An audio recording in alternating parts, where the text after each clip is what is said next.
हमारे साथ हैं रानिया से आम आदमी पार्टी के प्रत्याशी हरविंदर सिंह उर्फ हैप्पी रानिया। हैप्पी जी, कैसा चल रहा है चुनाव? बहुत बढ़िया। सब तो पहला मैं ਤੁਹਾਡੀ मीडिया की टीम का बहुत बहुत धन्यवाद करता हूँ। जो पहले तो मैं आपकी मीडिया की टीम का बहुत बहुत धन्यवाद करता हूँ जो आप यहाँ रानिया आज पहुँचे। और बात करें चुनाव की तो सर बहुत बढ़िया चुनाव चल रहा है। अब लोगों में एक लोक लहर बन चुका है ये चुनाव। ये एक राजनीतिक लड़ाई नहीं रहेगी। लोगों ने अपने हकों की लड़ाई उन घरानों के खिलाफ, बड़े घराने जिनको एक नहीं, दो नहीं, चार चार, पाँच पाँच मौके दे दिए और उनकी चौथी चौथी, पांचवी पांचवी पीढ़ी राजनीति में आ गई। अब ये उन घरानों ने जो शोषण किया लोगों का, उस शोषण के खिलाफ लोगों ने एक लोक लहर उठा दी है। ये अब एक लोक लहर बन चुका है ये जो आज का अपना चुनाव है रानिया। आज का जो रोड शो था, अरविंद केजरीवाल जी आए, उससे क्या फर्क पड़ा इलाके में? देखो जी, आज सबसे बड़ी बात मैं कहता हूँ कि आपने भी देखा होगा मीडिया के साथियों ने कि जितने भी लोग आए थे वो रानिया के गांवों से थे, लोकल लोग थे।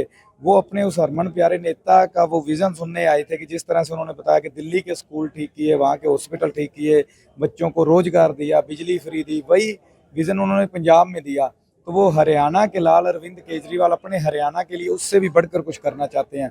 तो हर गांव से, हर कस्बे से, रानिया के पूरी विधानसभा से लोग आज उनके विचार सुनने के लिए रानिया पहुंचे। इतनी तपती गर्मी में भी लोग खड़े रहे, इंतजार करते रहे कि एक नेता के, अपने प्यारे नेता की, क्रांतिकारी नेता की झलक पाने के लिए। और इसके बाद देखना आप, अब जो लोगों में मोटिवेशन आया, इसके बाद जब गांव में जाएंगे तो ये लोक लहर और तेज होगी और आम आदमी पार्टी यहाँ पर बहुत अच्छे मार्जिन से जीत दर्ज करेगी। अरविंदर जी, यहाँ नशाखोरी बहुत बड़ी समस्या है, आपको जनता मौका देती है, तो यहाँ के लिए क्या क्या करेंगे?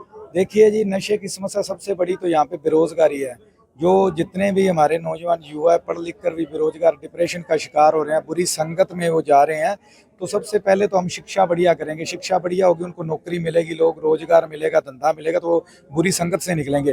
फिर उसके बाद हम नशे के ऊपर लगाम लगाने के लिए जिस तरह से सामाजिक संगठन है, जितनी भी सामाजिक संस्थाएं हैं, धार्मिक संस्थाएं, उनके साथ मिलकर कमेटियां बनाएंगे हर वार्ड में, हर गांव में। और प्रशासन को पूरी तरह अलर्ट रखेंगे कि किसी भी तरह की जो इन लोगों की जमानत देता जाए, इनका सहयोग करता है, इनके चयन सिस्टम को तोड़कर जो हमारे युवा बच्चे इस गर्क में पढ़ रहे हैं उनको निकालने का प्रयास करेंगे। जैसे कि आपको पता कि रानिया के कुछ वार्ड हैं, उनमें पिछले कुछ महीनों में हमारे 20 से 25 बच्चे जो नाबालिग लड़के भी उनमें थे, 15-16 साल के बच्चे से लेकर 25 साल तक के बच्चे जो नशे की चिट्टे की भेंट चढ़ गए जी।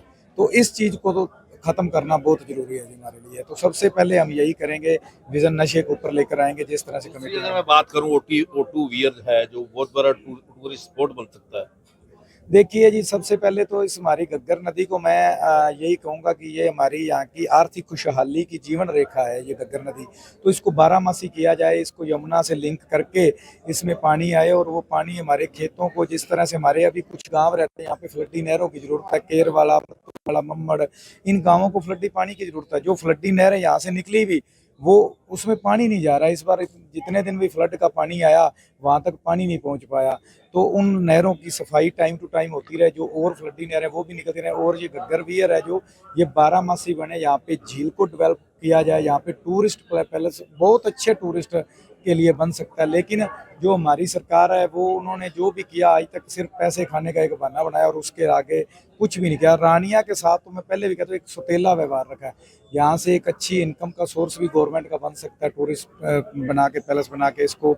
और सिंचाई के लिए भी बहुत बढ़िया ये एरिया, इतना ज़्यादा खुशहाल और ज़्यादा खुशहाल हो जाएगा। जिस तरह से अब ये डार्क जोन जा रहा है तो धान की पैडी की बेल्ट है और ये डार्क जोन से भी बच जाएगा और सारी समस्याओं का हल हो सकता है। हैप्पी जी, आपका मुकाबला बड़े बड़े लोगों से है, मंत्री रह चुके हैं, चौटाला परिवार मुख्यमंत्री रह चुका है, कैसे देखते हैं बड़े लोगों से मुकाबला?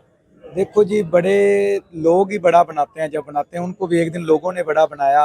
और जब लोग चाहते हैं तो कुर्सी पे बिठा देते हैं, लोग चाहते हैं तो कुर्सी से उतार लेते हैं। अब लोगों ने उनको बहुत मौके दे लिए, बहुत बार देख लिया, एक नहीं, दो नहीं, चार चार बार देख लिया। अब लोग उनको कुर्सी से उतारेंगे और अपने साथी को, अपने बेटे को, अपने बीच के, अपने छोटे किसान को, मजदूर को, अपने साथी को उस कुर्सी पे बिठाएंगे कि जो उनकी बात सुन सके। क्योंकि आम आदमी, आम इंसान तो उन लोगों तक पहुंच ही नहीं कर पाता। हर गांव में इनके दो दो, चार चार आदमी हैं, सिर्फ वही लोग हैं, वो जैसे करते हैं बस वैसे चलता रहता है।